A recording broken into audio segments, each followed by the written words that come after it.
Hey, everybody, welcome back to the Mosaic podcast. I know I say this almost every single time that I introduce someone to the show. And I don't want it to sound plastic, and I don't want it to sound sort of rehearsed, and I don't want it to sound like a line. But the caliber of people that I'm bringing to you right now is so high. And I'm so excited for the conversation we're about to have. Jon is an unbelievable man. I had the honor of spending some time with him at his house. I had the honor of taking his program, Lifebook. And I've been around the block a few times. But when I sat and did his program in his house, I had revelation after revelation after revelation after revelation. And I was so deeply touched by it. And part of what I want to talk to him about today is how do I maintain that? Because I got touched in that moment. And then I came home to the chaos of what I did. And he has a system of how you're supposed to maintain it. And you go in there and do it. And we're going to talk about that. But part of what happened for me is I got caught up in my stuff, and I got caught up, and I had the revelation, and the revelation was good. But I didn't turn it around. Rather than read his bio, which you can read at www.jonandmissy.com. And I want you to go there, whether you read his bio or I just want you to find out everything you can about this man, because he's going stealth soon. He's off the grid, and he's more stealth than he is visible. But I want you to go there. He's available for his community. If you feel resonant with what he's doing, join the community. But when I saw him, I don't know how to say this in a way that it's going to sound real. I saw a man in every category of the life wheel that was really working hard to bring his life together. That was really working hard to perfect that piece of his life. And I think he's done it. And there aren't very many people. I know a lot of people.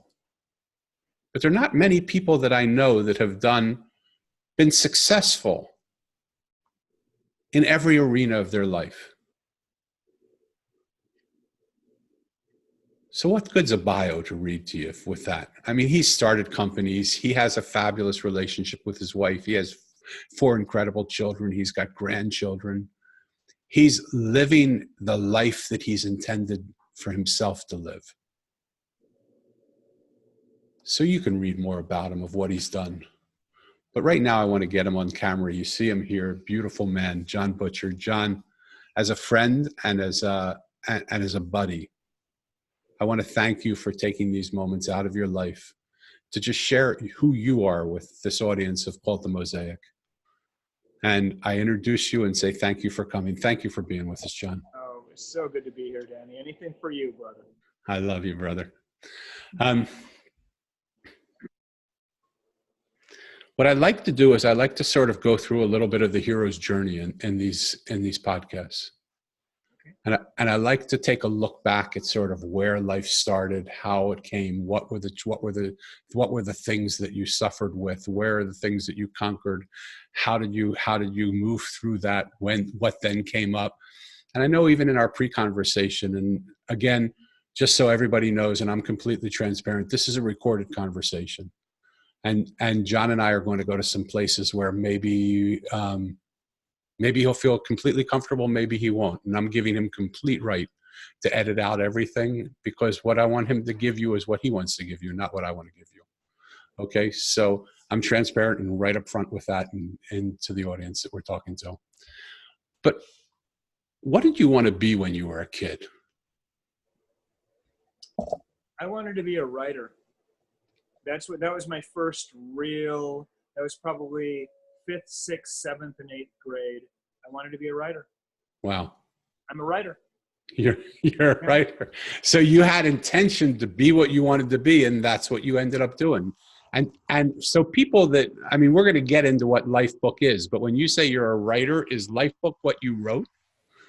Lifebook is what I wrote, but I've written quite a bit. I mean, I am an artist, and that encapsulates a lot of art forms. So I'm a painter, I'm a graphic designer, I'm an art director. That's been my main career for the last 25, 30 years. All my businesses are art-based. Contemporary art is the only thing I know how to invest in. I'm a disaster in every other form of financial investment. So, my dad's a painter. My dad was a commercial artist, is a commercial artist. He's retired now. But so art is all that my family knows.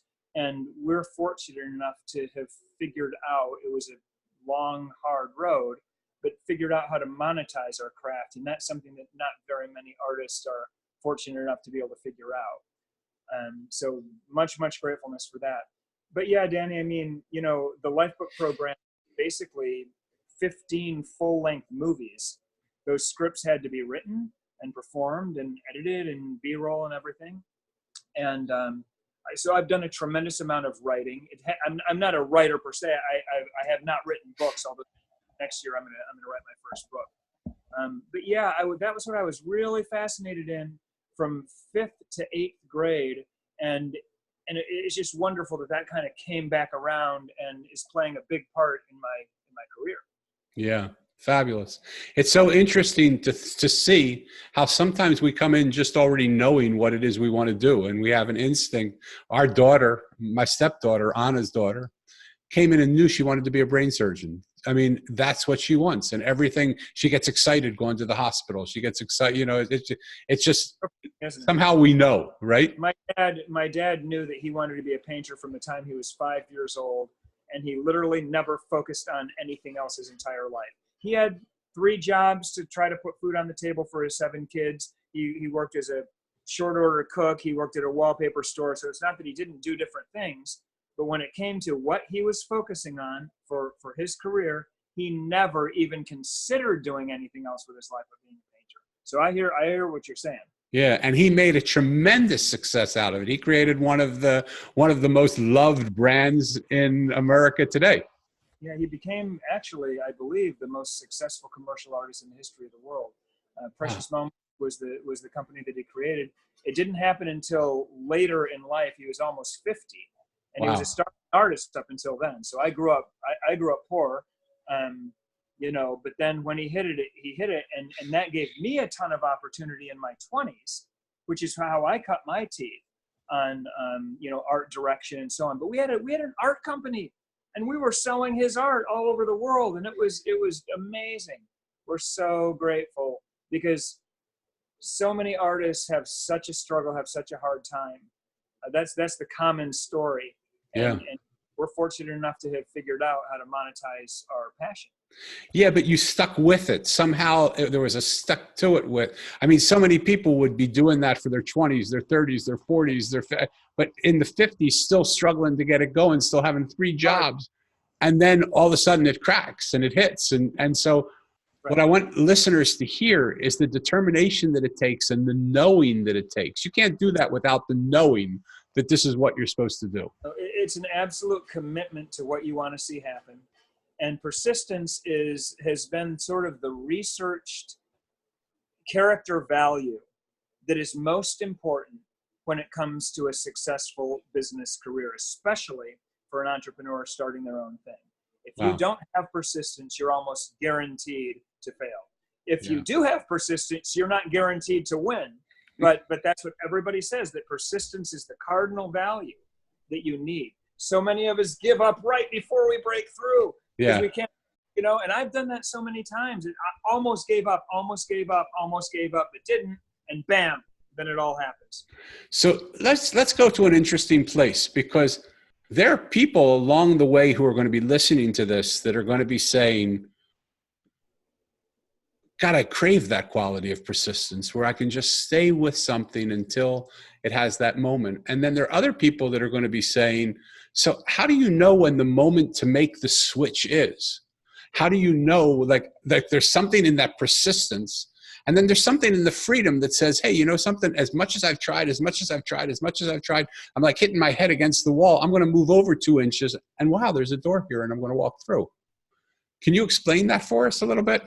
I can't, and I don't think that's possible to explain, Danny, because I think every person is different and every situation is vastly different. And I don't think that there's any trigger inside of your soul that I can recognize that will tell you with accuracy when it's time to make. I almost pulled the plug on Lifebook twice. I got so frustrated. We were working so hard and had such a deep, meaningful, valuable thing to share. But, you know, personal development is a tough business. First of all, not very many people are interested in working on themselves to begin with. Totally. And then if you're trying to put butts in seats for $3,000 for they're certainly not willing to pay you $3,000 to help them do what they don't already want to do to begin with.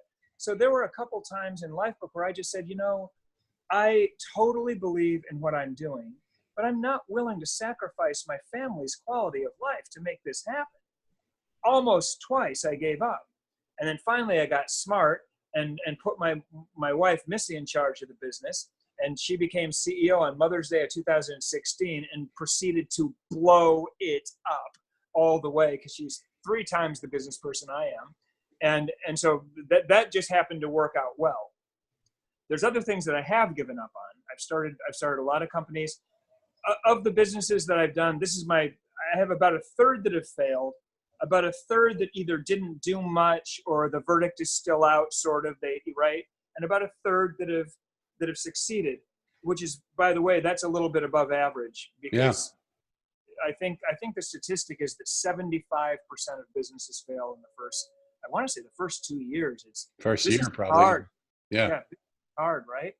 So I have not personally. I'm not saying there's not a way to figure this out, but I've never recognized like a foolproof formula for figuring out when it's really time to get out and when it's time to stay in.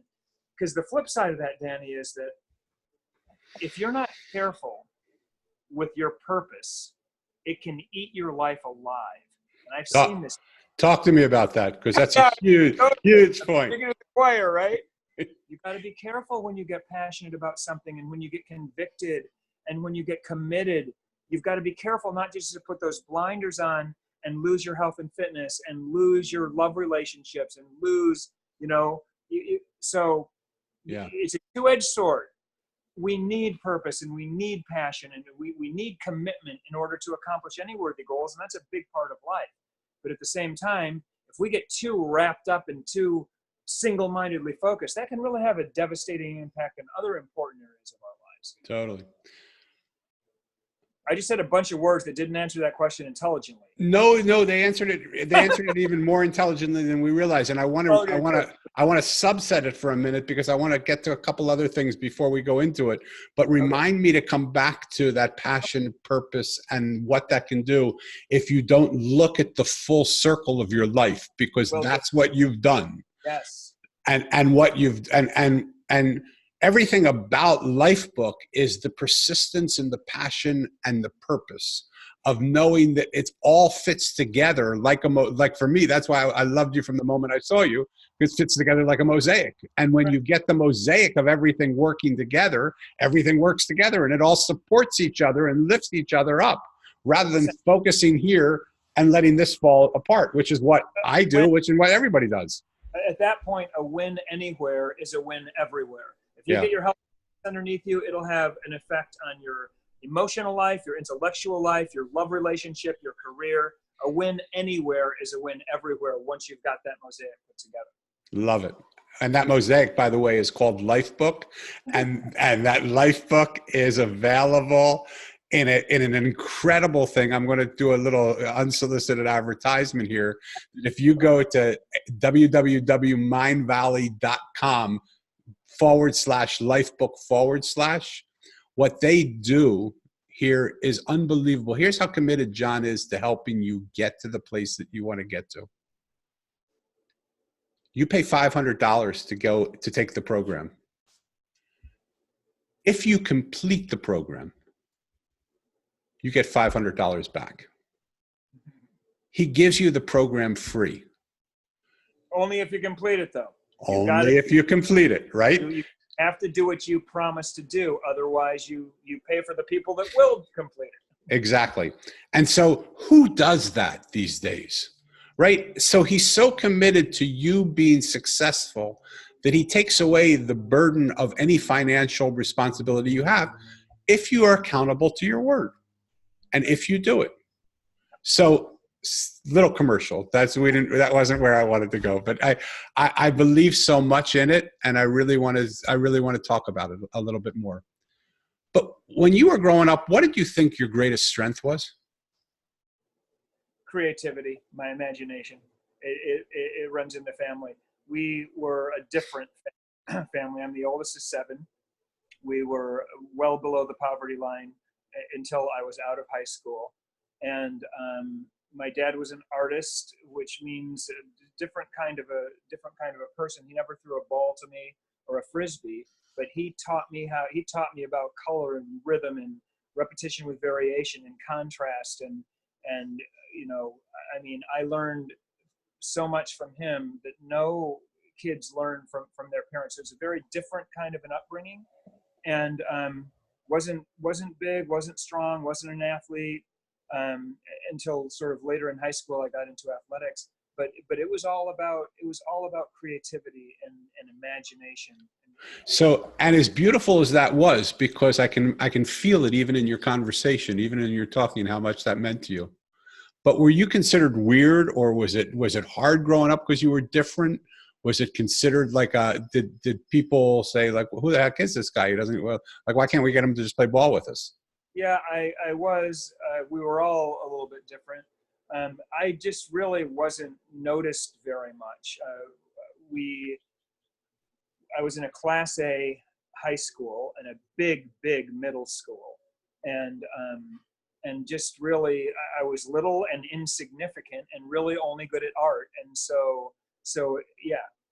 But then in the middle of my in the middle of my high school career, we transferred to the country. My dad had started making enough money that we could get out of the bad neighborhood, and we moved to the country. And then I went to a much smaller school, and that's when I kind of blossomed, because I got into athletics a little bit. I was a tiny fish, an insignificant fish in a huge pond my first part of school. Yeah. A little bit bigger fish in a smaller pond, which was really nice. I didn't want to go at first, but it turned out to be one of the best things that's ever happened to me. And I sort of normalized socially. So again, what I want listeners to hear is that where you are in any point in time is only where you are in that point in time. And that anything can happen. For me, one of the brilliant concepts of Mosaic is we're one connection, we're one moment, we're one thing away from seeing the world entirely differently.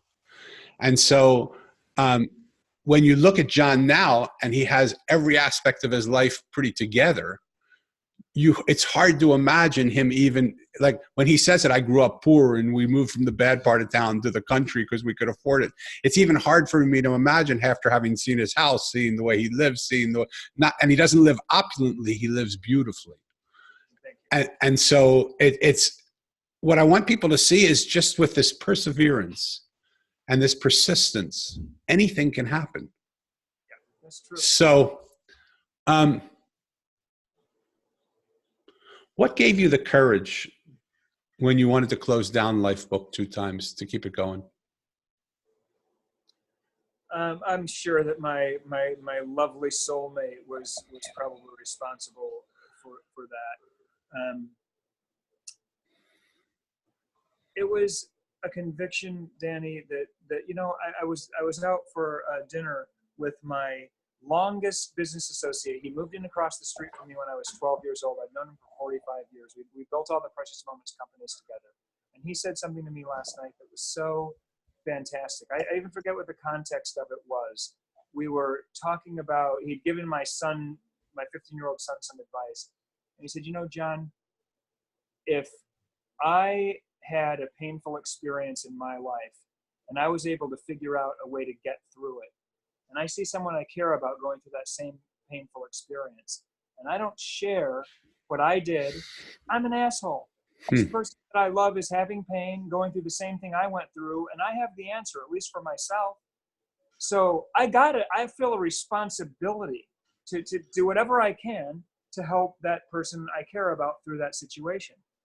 And that's as close as I can describe why we didn't give up, even though I was tempted to give up. Because this tool that Missy and I have used to navigate toward our extraordinary life can help millions and millions of people do that same thing.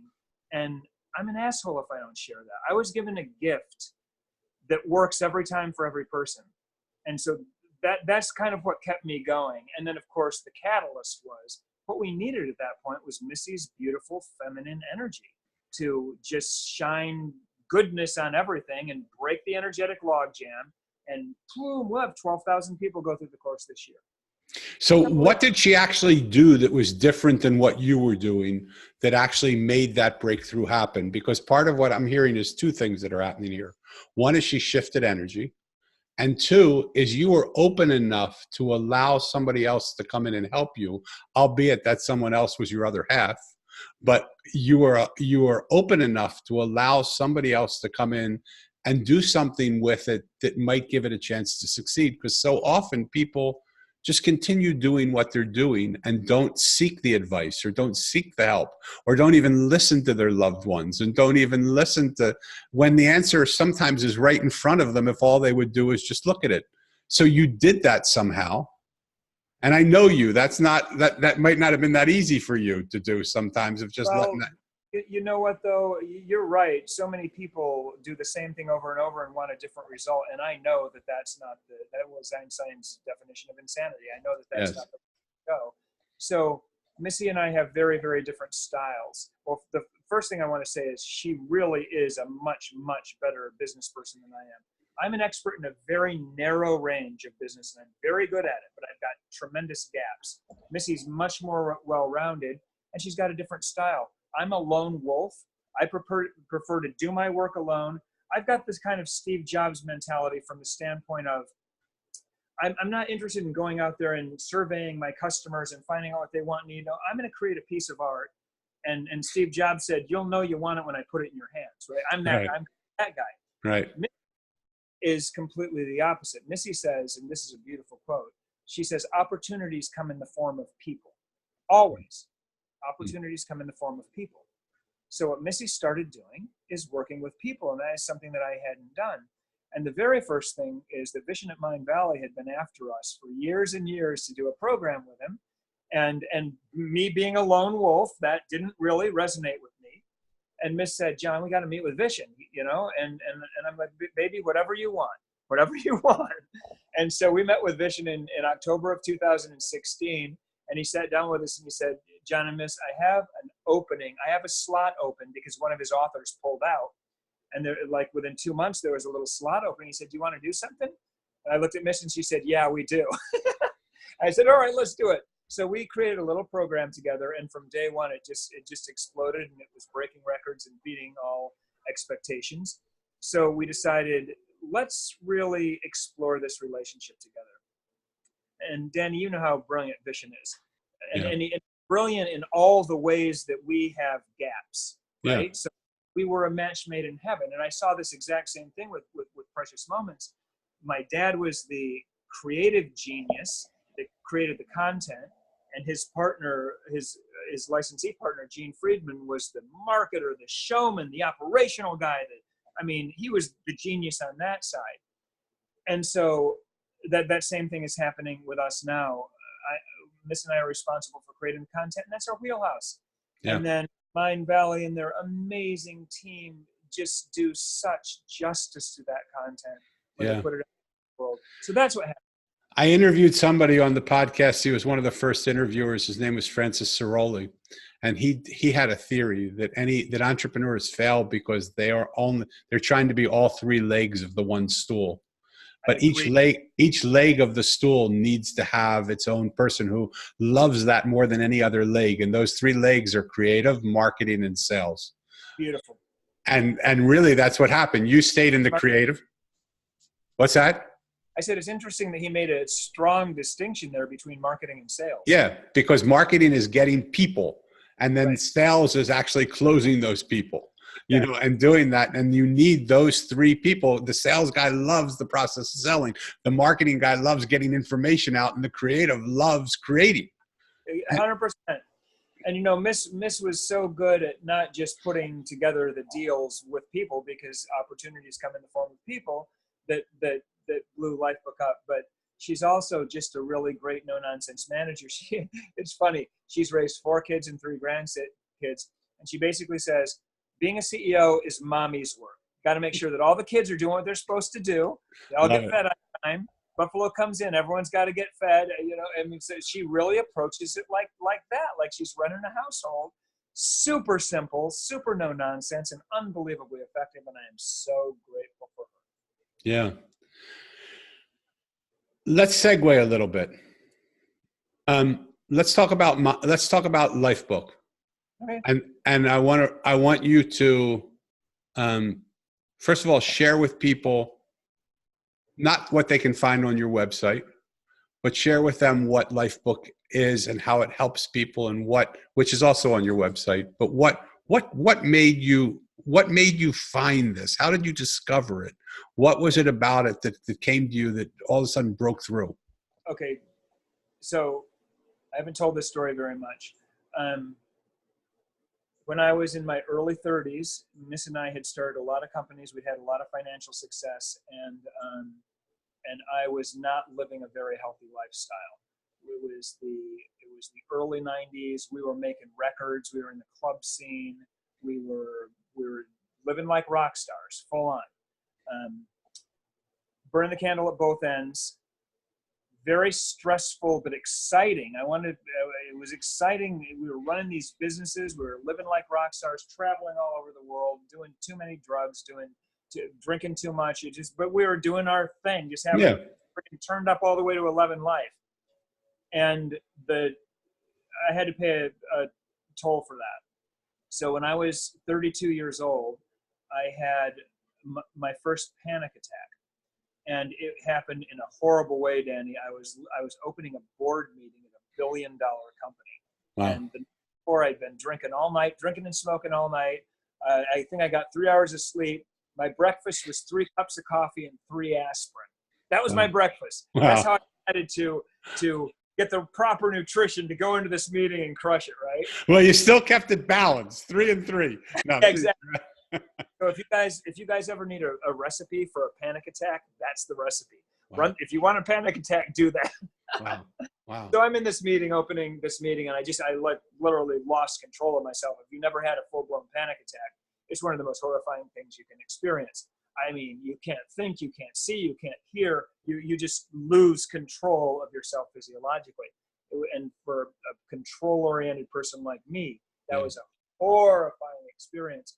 So I went back. First time that had ever happened? Never had that before. Now, everyone in my family has. Wow. We are definitely predisposed to anxiety, but that had never happened to me before. So I went back to the hotel, and I was like, Miss, this is what just happened. And if this happened once, it can happen again. And what the hell was that? What was that?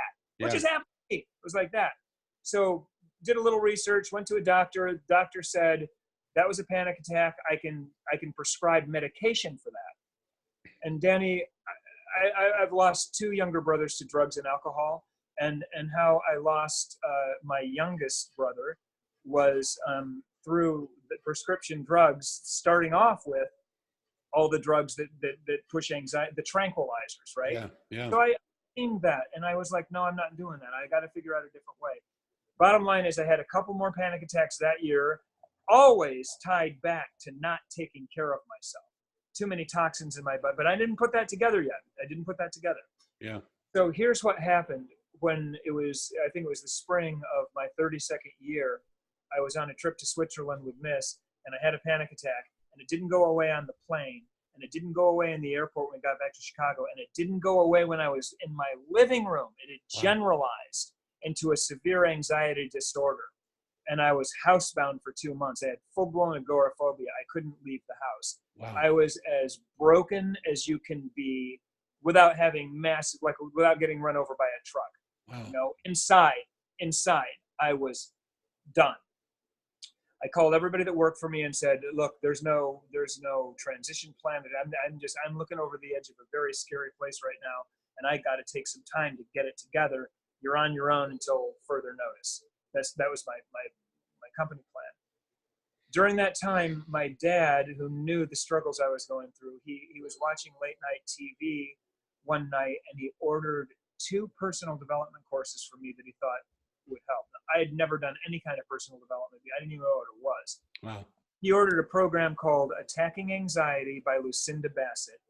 Strong recommendation for anyone dealing with this issue, because what Attacking Anxiety by Lucinda Bassett, what that does is it describes to you in detail with clarity what is happening to you, and it allows you to understand and get a grip. It also lets you know that you're not alone, and that it's not hopeless. It's a 15-week course. So I did that. I got a lot out of it. And then I did a program called Tony Robbins' Personal Power 2, his great audio cassette program that I think has been around since 1983. And that was my first real experience with personal development. And that was a game changer for me because I fell in love with it and I got a lot out of it. And it had a major effect on my life. So those 2 programs gave me a foothold and started me down a path where I was going to get better. I was committed to it. There was no way I was going to live like this. It didn't matter what I needed to do. I was going to do it. So it took me 8 years, Danny, of deep work. I did everything there was available. I did neurolinguistic programming. I did emotional freedom technique. I had 3 deep years of psychotherapy with Dr. Nathaniel Brandon. I did everything I could do and listened to every personal development program that I could listen to. And you were around back then. You know the quality. We were talking about Brian Tracy and Deepak Chopra and Wayne Dyer. Yeah, many of them were my friends. These were the dudes, right? These were vetted geniuses. Yeah. And so how my life book started during that time was I started it as a tool to keep my breakthroughs and my goals and my thinking organized with all this personal development work I was doing. So it really started out as a little binder full of notes. And then one year I realized, you know what? I should start categorizing these notes, because some of them are about my love relationship, some of them are about parenting, some of them are about the money I want to make, some are about my health and fitness. So I'm going to make chapters. And basically what I did is I made 12 little folders.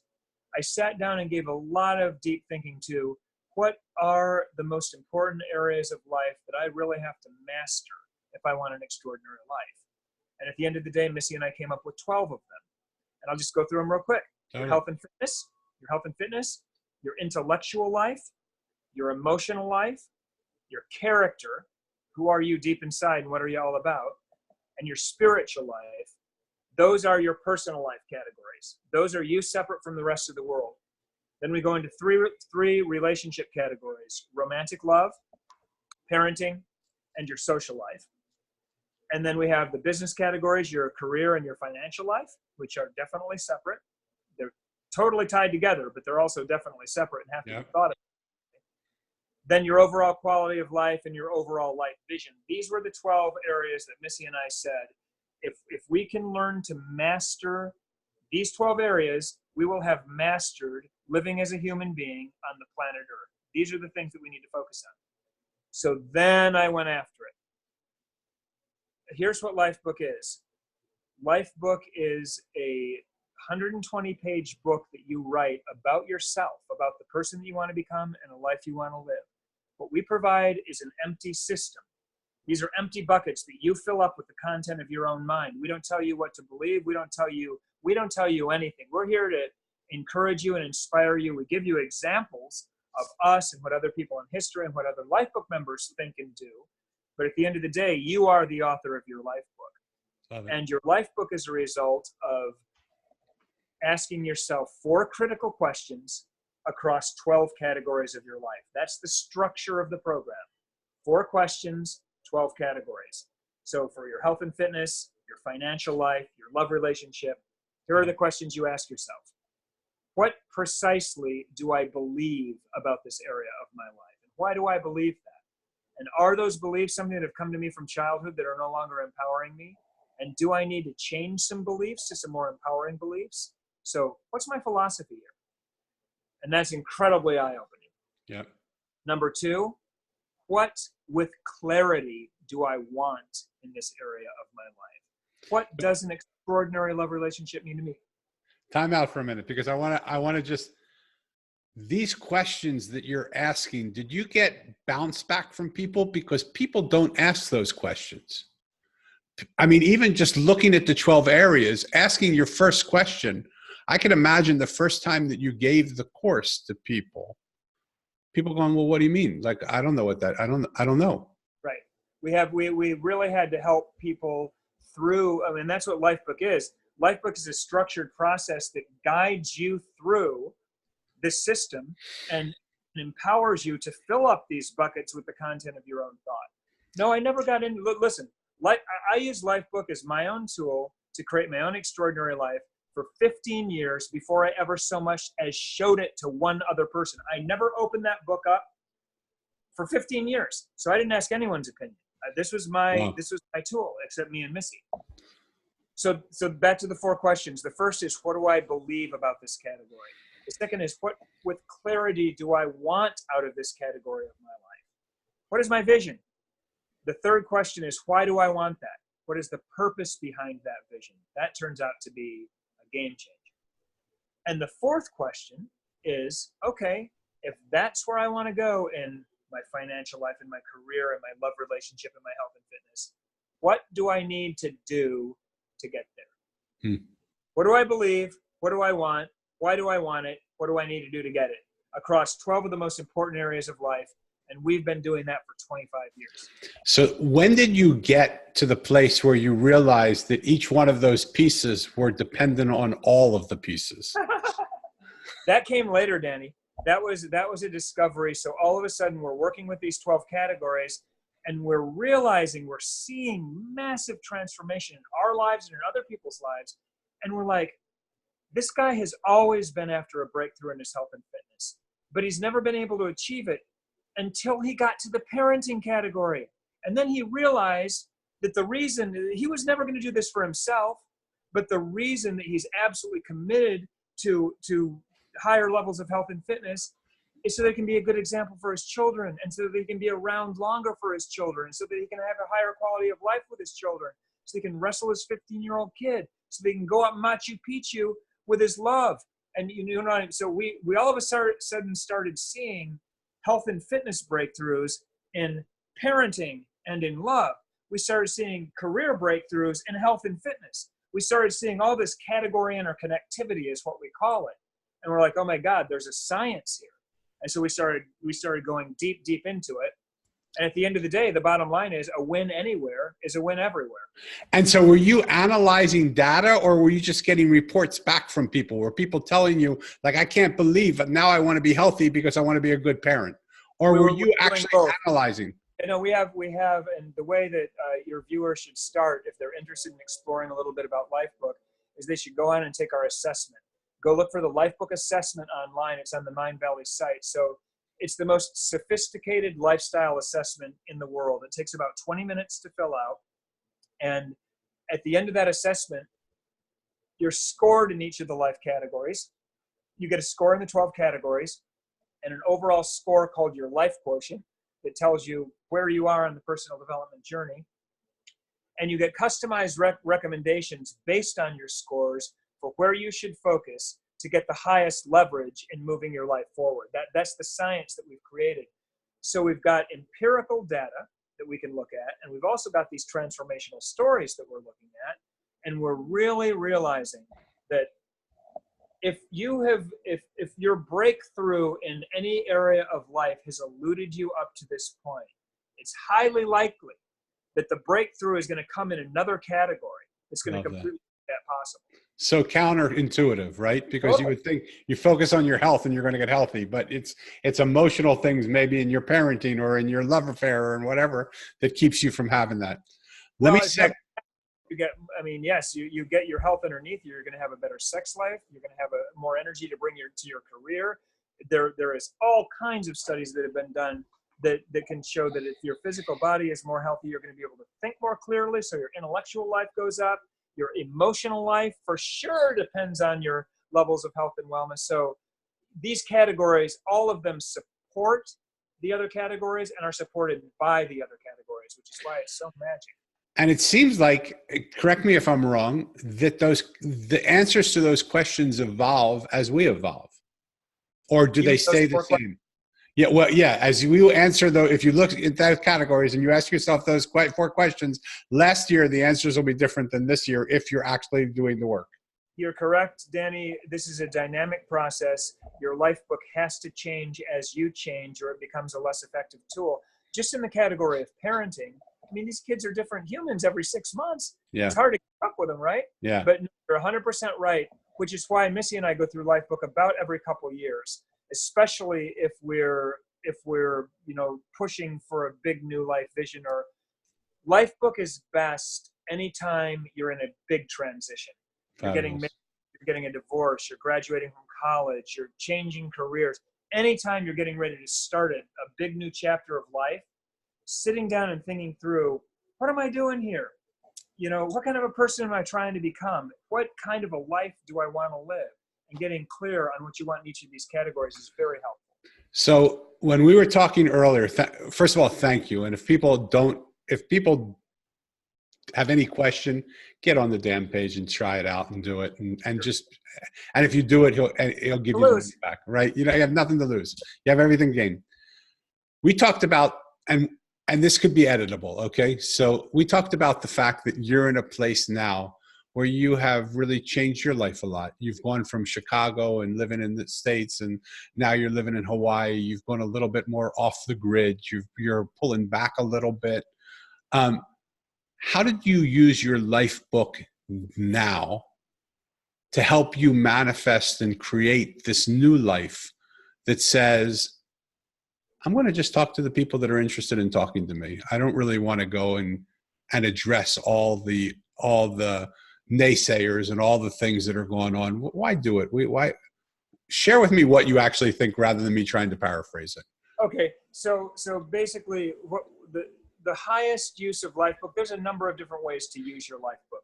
You can go through it as an episodic personal development program and get a lot of breakthrough and put it on the shelf, and that's that. And a lot of people do that. The second way you can use it is just as a personal development tool to keep you learning and growing and on track, to keep you organized. If you come across a great love relationship strategy, you'll have a place to put it so that it won't get lost. A great health and fitness strategy, you have a place to put it.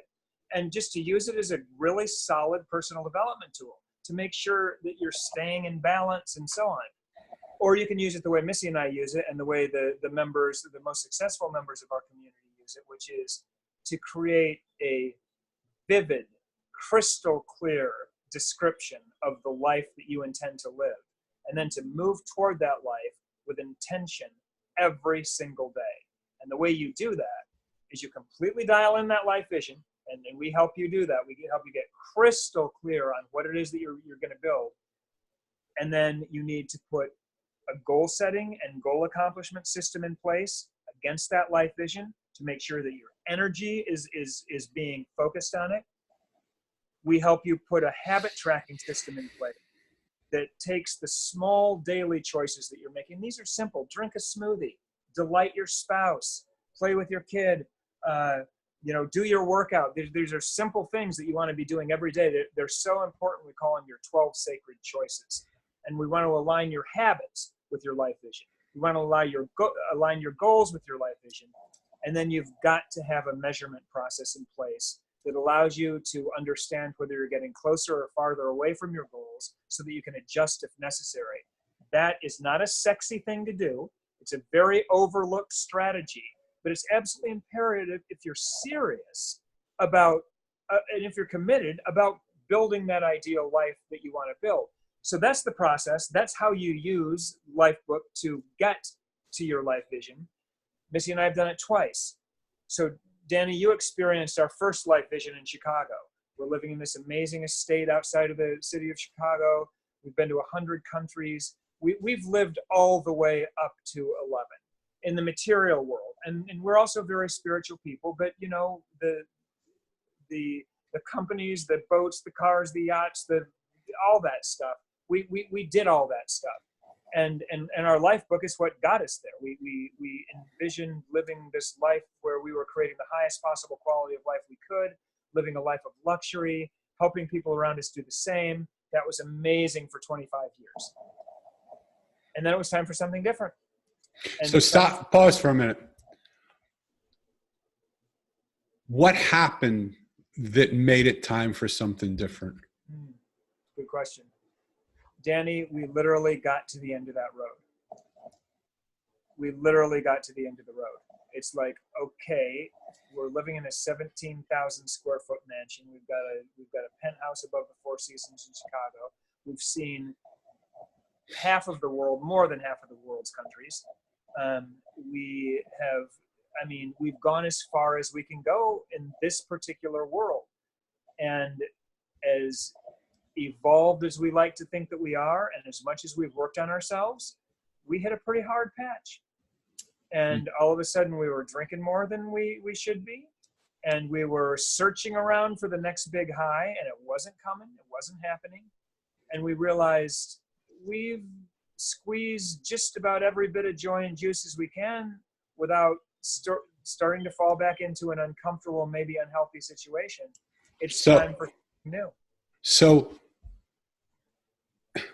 here's what I want to get to, because the system you've put in place is so almost OCD. It's almost like if you just do this and follow with it and keep it going, you're gonna know what to do.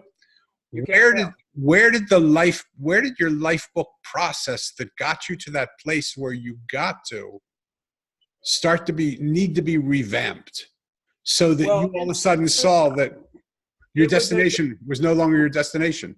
No, it wasn't that cut and dry. It was not quite that, okay, this is this life, boom, now it's a new life. There was an overlap. So what happened was, as we started to get, frankly, you know how humans habituate? No matter what, you habituate. It can be the best thing in the world and you habituate to it, or it can be the worst thing in the world and you habituate to it. That's how our brains are structured. So we had this amazing life, but we habituated to it. And it's like, all right, so am I going to work my ass off this year so I can have another expensive painting on my wall? Is that what I'm doing right now? Right. Is that what it is? Right. And so we started visualizing probably 5 years before we actually made the move. We bought property in Hawaii 17 years ago. And we always knew that we wanted to end up here. And so we started visualizing, what would that life look like? And we started to put a little bit of meat on the bones. We started to take a few trips here, and we realized this is going to be very, very different. It's going to be much less materialistic, and I say that being a giant fan of materialism, giant fan. Right. I really deeply understand it and value it, and know what it can do for the world, and know it can do for your spiritual life. So I'm not disparaging that at all. But our new life is going to be, we're going to have our time back. We've spent a lot of time building our companies and doing good in the world. We're going to get our time back. We're going to focus more on art than business. We're going to be much less materialistic, and we're going to just reinvent this lifestyle. We've had an epic 25 years now. So what happened was, as the old life started to lose its luster and sort of wind down, the new vision started to come up, and now all of a sudden we're getting some good emotional juice from this new vision, until at one point, probably 4 years ago, Miss and I said, let's go for this. Miss, let's do this. You ready? Yeah, I'm ready, John. Let's go ahead and make this our 5-year plan and transition out of this old life and into the new life. And so we started moving in that direction, and now we're here full time. It's been a very uncomfortable, very difficult transition. We've had to change the way we've done almost everything, fully automate our companies, delegate or eliminate everything we don't want in our new lives, reimagine this new life, let go of all of our old patterns and third-party vendors and service providers and real estate. And my God, I got to tell you, Miss and I are not afraid of change, and we've got a lot of experience in a lot of things. We've lived in a different country every year for the last 3 years for about 6 months, so we're used to moving. Danny, I would have never guessed how difficult this actually was to make the transition from one life to another. So basically, we built 2 life visions. We built a huge, amazing life vision that was very materialistic, where we're starting companies and we're raising a family and we're traveling the world and we're living in luxury. And that was amazing. And then when that started to lose its steam, we're like, we need another one. And we built a whole new, very different, but equally epic life vision that we're stepping into right now. And so There you go. Lifebook is the process that can allow you to build your life vision. It's interesting because as you're saying it, I hear your words and I hear something actually even different, which I think might be a different perspective for you, which I think might even be more beautiful. And I might be wrong, but I'm just going to share it with you. Love to. Your life was beautiful. Your life, you call it materialistic, and I think our listeners will misunderstand that. I agree. That's a negative term, and I don't mean it that way. And you were very generous, and you were very involved in the world, and you were helping people, and you were serving people, and you were doing great things, and you were running successful things, and you were having a great relationship. It wasn't like, but something happened in the course of that something new came in. It wasn't that this life lost luster, as much as something new came in that had more intoxication to it. I like that. And I think it's a reframe of what you're saying, because it wasn't that your life fell apart. Something else came that became much more intoxicating. And it became so much so. And I like that a lot. Yeah, and it feels right to me as that's what the reality of it is. So I want to be honored. I could talk to you for 1,000 years because I miss you, but I want to honor your time also. I'm good. Okay.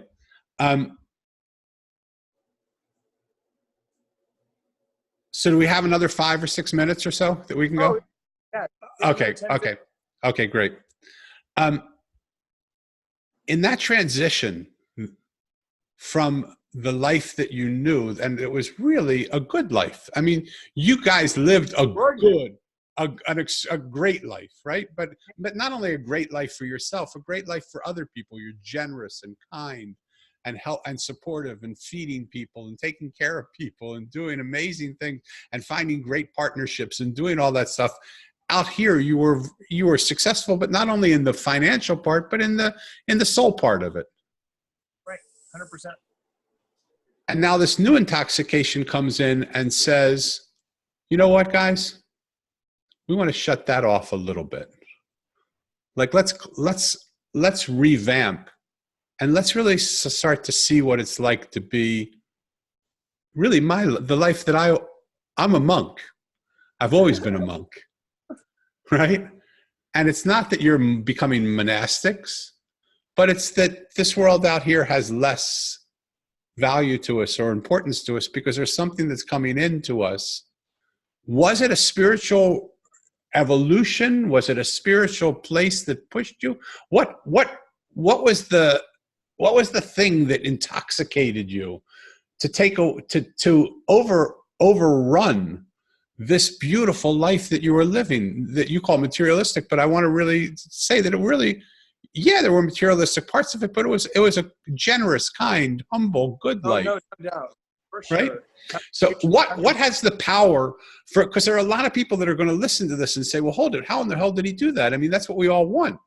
We all want that lifestyle. What is it that came that was so overwhelmingly seductive that it melted that world down? That's a beautiful question. The first thing that I have to say is that we realize that our work is now automated. So just because we're going to go off the grid doesn't mean our work is going to go off the grid. As a matter of fact, Missy and I are super private people. We don't like being in the spotlight. We're not stage rats. We get nothing from fame. It's just not, and this is how we're set up. We don't begrudge anyone who's like that. It's just, we would prefer to spend all of our time with each other, with our kids, and with our close friends, right?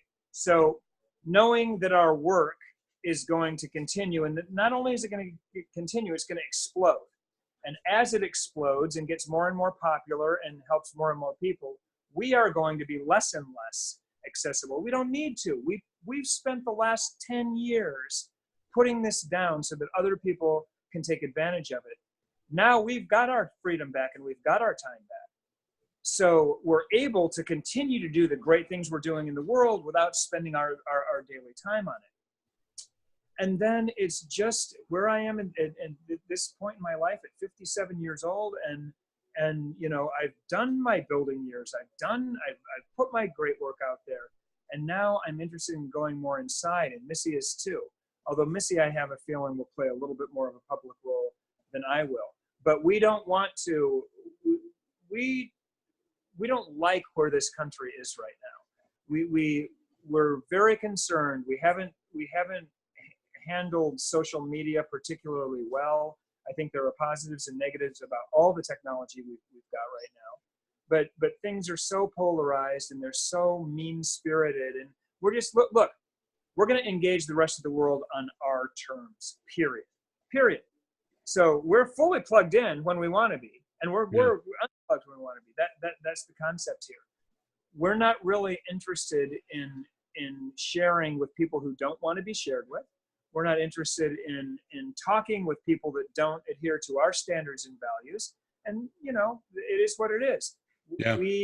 When you go through the Lifebook program and you learn about self-empowerment and self-responsibility, and you learn that you're the decision maker at the center of your own existence, and that if your life is going to be great, it's going to be up to you. There's no knight in shining armor coming to your rescue. If you have a desire to live a healthy, happy, fulfilling life, it is up to you to learn how to satisfy that desire.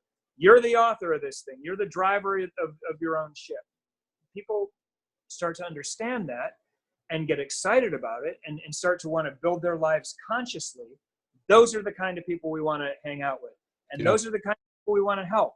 And those are the kind of people we want to be helped by. So it seems like what you're saying is it's not like you're going to completely withdraw. You're going to change the focus of you're going to use sort of almost like a funnel system where the program is out there for anybody who wants to get it. As much as if people want to go deeper into it, then those are the people that you're willing to work with and create a movement of those people 100%. That will create a movement of around the world. You got it. So in other words, our work is still going to be out there in the biggest possible way. But this funnel that you've just described is going to make it so the only way you can get to me and Missy is through that funnel. Because you guys, you know, frankly, Danny, we live a very alternative lifestyle, as you know. We don't educate our kids in the same way that other people do. We believe that the current education system we have is profoundly inadequate to prepare our children for the 21st century. We have an alternative love life, sex life. We don't adhere to progressive values. We don't adhere to conservative values. The defining characteristic of Missy and me and our relationship has been we are living a life uniquely fashioned by us according to our own standards and values, nobody else's. We feel like we're explorers living on the edge of these 12 categories. And we have what we call a respectful disregard for the way that anyone else chooses how to live their life in any other area. We're respectful. If we can glean something or gain something, we're way open to that. But it doesn't affect us. What other people think about us or how we live our life and what we think about us, irrelevant. Right. We're here for our own self-actualization. And my God, if we can get to the point where we've got our own stuff together and then we actually have something that we can contribute to the people around us, well, that's about as good as you can hope for, right? Well, there are a lot of people that would have said you have already done that, but I want to salute you and honor you for even taking it a step deeper, because the walk that we walk on is a spiral. And we come to the same place, but we come to a deeper place. She loves that concept of yours. She loves that concept of yours. Yeah. And so here's where you and I really resonate, I think. I mean, here's where I resonate with what you're saying from my perspective, and we'll see if it resonates with you. Bucky Fuller said it clearly. You can't change the problems of the old of the world we're living in with the thinking of the world we're living in. You have to create a new paradigm that makes the old paradigm obsolete. You're on the exploration path of creating a new paradigm for yourself. And if it has value for more people, it will have value for more people, but you're not going to allow the definitions of the old paradigm to define the way you live your new paradigm in your own life. Well said, Danny. Well, it's well said because I'm doing the same thing. And what I'm calling the movement that I'm starting is the minority of 1 billion. And I love the koan of that because 1 billion people would think 1 billion is not a minority. It's a lot of people. But 7 billion people, when they first hear what I'm trying to do, will say, oh, that's impractical. You're a dreamer. It'll never happen. Right? And I used to try and convince them that was something that, come on, you can see this. I love you as a brother. Can't you get this? And they would get mad. And I just said, hold it. You are so entitled to believe what you believe. I honor you for believing what you believe. And there's a group for you that's called the 7 billion. You're in the majority of 7 billion, but you don't fit the place. I'm not looking for you right now. Exactly. As the minority of 1 billion grows, we will become, you may want to join us because it's become more acceptable. Exactly. So one of the reasons why when you first told me that, remember I said something in the spirit doesn't feel, because it's so important to me for the world to see examples of what you're doing, of what people like you are doing that are changing the concept that we have to live by outdated principles that are no longer working. I love that, Danny. And I'll tell you what I think the fundamental concept of that either makes it go or doesn't make it go is that it all starts with you. We live in a culture right now that is so mean-spirited. Yeah. Everybody's pointing their fingers, and everybody wants change, but nobody wants to change. Yeah. Everybody wants change, but nobody wants to change. Yeah. And our goal is, go ahead. Well, no, I agree with you, but I don't agree that nobody wants it. I believe nobody really knows how to do it. And so what we've done is we've gotten so scared to take a risk that we've decided to stay in silos of like-minded people who believe like we believe, and we start to say things that we don't even believe, so we'll be accepted by these silos. But when we sit together in unlike-minded communities, which is what I want to create, unlike-minded communities where we can sit together and speak without anger and listen without judgment. Because what we see is we see 1 degree of the world that we look at, and the world just in this reality exists in a 360. So that means the other 359, the 359 of the world, we don't even comprehend. And what we see blocks us from seeing that. But when we take the time to sit with people of unlike mind, what that allows us to do is see different perspectives. And sometimes, to me, the definition of the impossible, the definition of a miracle is, or the reason why we can't have what we want is because we don't see a way to make it possible. But when we have a conversation with people who think differently than us, they might just spark something in us that we never saw before that makes what we want possible. And we might be able to sort of blend some of those concepts together, mosaic them, so to speak, lifebook them, so to speak, and bring those categories all together. And so I love what you're doing. I'll support you if you become a hermit and walk in a loincloth and never see anybody. Well, okay? That's pretty much my plan. I know. Why don't you hang out with me, Danny? I want to hang out with you because when I married Anna, I was literally 2 weeks away from finding a 3-star cave in the Himalayas. I wanted to it was my time, and it was not very far away from the age that you are now. I'm 64, so we've been together 6 years. Yeah, that's right. So at 58, I felt that calling to just go off into the hills and not to give up on the world, but to pray for the world. Oh, I'm going to do some deep thinking. Yeah. I think I'm going to do the best work from this place. And I mean, Miss and I strongly believe that where it all starts is you working on yourself. If you can't make your bed, don't go telling people out there. The bottom line is it's about becoming the best person you can be. And then if you can do that, you'll have the opportunity to help the people around you. And that's just about the most wonderful thing we can aspire to. Yeah. We need it. So let me close with this. What I want to say is don't let me disappear from your life, because I want to be involved with you somehow. Yeah. Well, we're going to get you and Anna out here. We miss you two so much, Danny. Really, we love you too. But I love you from a personal, from a heart, from a place. But there's something connected to you and me that what we're doing now that I really want to figure out how we help each other to do it. Way, brother, same way. Totally. All right.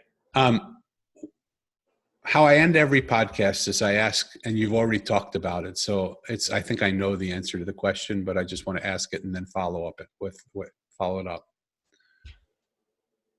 In all the disagreement that I see in the world today, I ask one question that I almost get universal harmony on in response. And that question is this the world we're living in today? Is this the world that you always dreamed you would hand over to your kids and to your children's children?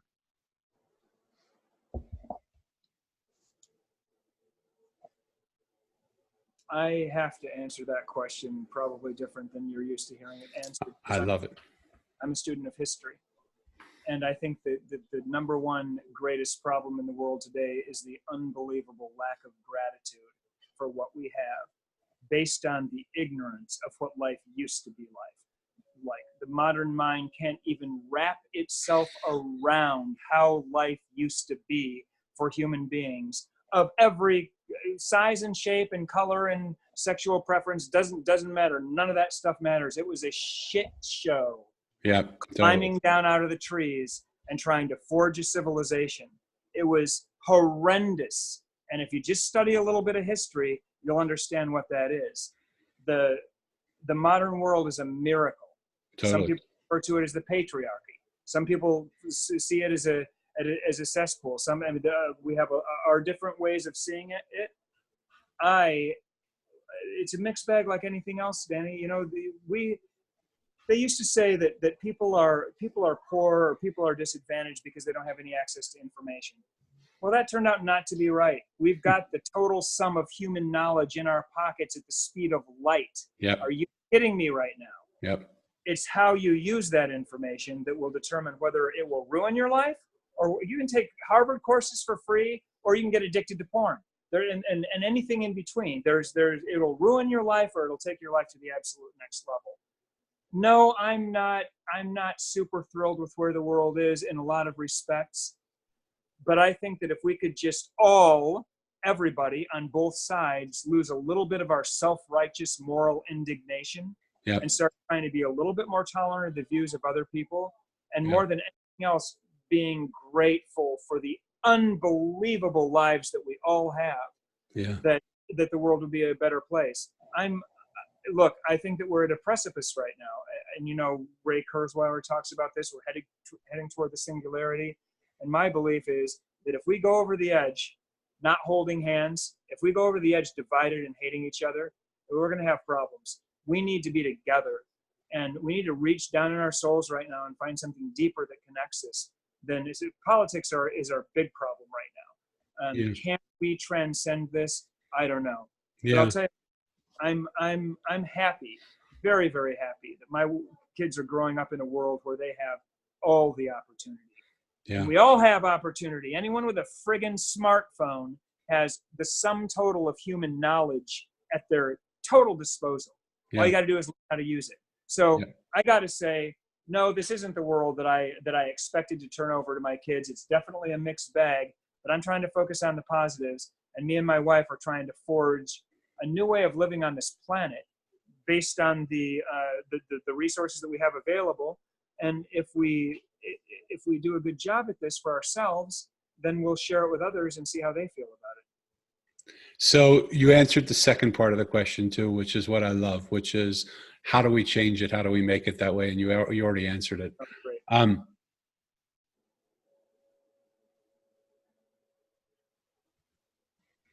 I'm hearing something and I just want to make sure I hear it correctly.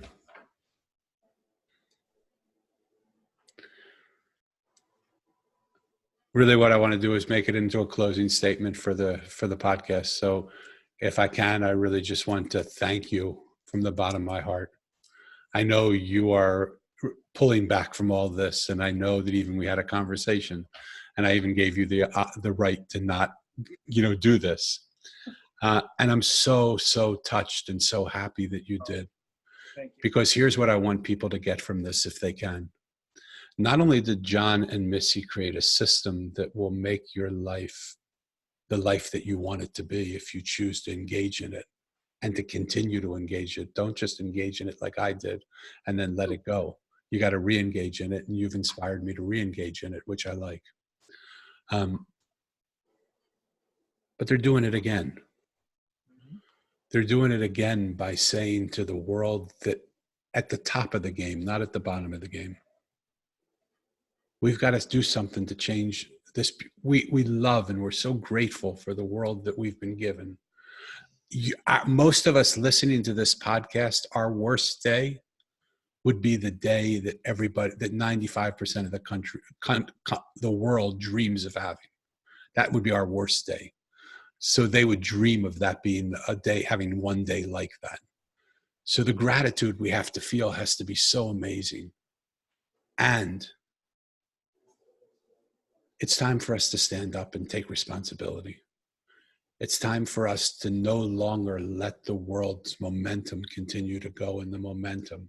And that means we can't hate what other people are doing. Even if you're for Trump, you can't hate the people that aren't for him. If you're not for Trump, you can't hate Trump. We have to somehow figure out how to get below the superficial differences and touch on something that's real. And that's what we're trying to create through this Mosaic Swarm. That's what we're trying to create through this $1 a month club that we're initiating, because what we want to do is take back the decision making into the hands of the people who are closest to the situation to solve the situation. And we're doing that through swarm intelligence and to make the human mind think bigger. And you can find out a lot about that by going to the mosaiconline.com and going to Swarm. But you can also find out a lot about it by going and seeing what Jon and Missy are doing. I can't encourage you enough to go to their website.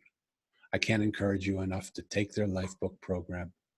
I can't encourage you enough to take them up on their offer to give it to you by free, by taking authority to do it and doing it. When we change, the Mosaic taught me, in order to have connection, the first connection we have to have is to ourselves. Once we make that connection and take down our walls, the world looks entirely different. Take down the walls. Do it through Jon's program, do it through the Mosaic, do it however you do it, through your church, do it through wherever you want to do it. But do it. It's time for this to finally stop. This is our story we're writing. Don't let other people write it for you. That's what I love about Lifebook. You have the power to write your own story. Thank you, my friend. Thank you, Danny. I can't tell you how much I love you, and I love Missy, and I honor the time that we have together. And for those of you listening, please like it if you like it, comment on it if you comment on it, and come back and join us for the next one when we have somebody else miraculous on here. Jon, is there anything you want to say in closing? Well, I'll be in touch, brother. We're gonna stay in good close contact and get together soon. Miss you too. I just really thank you so much for having me on. This is a wonderful interview. The thing I love about you most, Danny, is I have never met a more authentic human being in my life than you. And that takes a certain level of fearlessness. And I know that was hard won. So just much respect, much admiration, and much gratitude. You have no idea how much that means to me, coming from my friend, you. So thank you. Okay. Big hugs to Anna, man. Big love to everybody. Thank you for joining us, and we'll see you next time around.